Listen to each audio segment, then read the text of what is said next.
Am I the asshole for refusing to get a second job?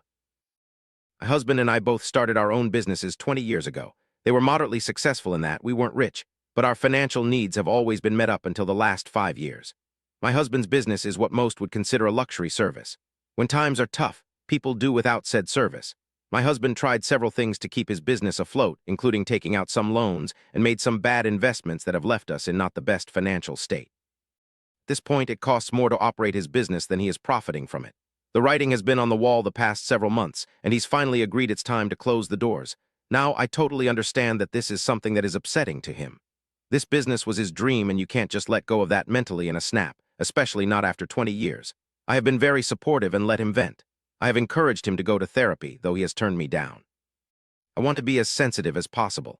I wish my business were enough to keep us afloat until he was ready to figure out what he wanted to do next.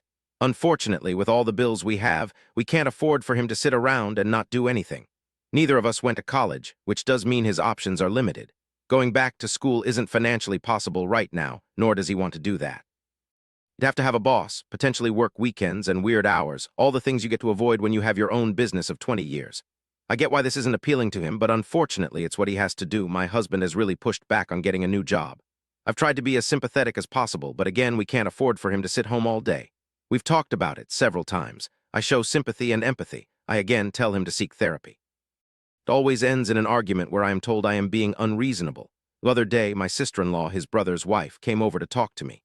She spoke to me as if I were 5 years old and said I needed to give him a break. She said that I cannot expect him to go back to having a boss after 20 years. She suggested that I get a second job. With the hours I work, I'd never get to see my kids or husband at that point. I said I'm not going to do that.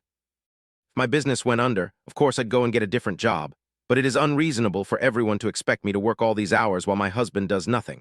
His help with the housework and the kids has dropped since he had to close the business, so I doubt me working would change that. So I'd be working 7 days a week, plus all that. My sister-in-law just kept telling me that this is a sacrifice I should be making, and that I am being unreasonable. Everyone else seems to agree, including my husband. I feel insane. Am I the asshole for not wanting to get a second job and expecting him to get one?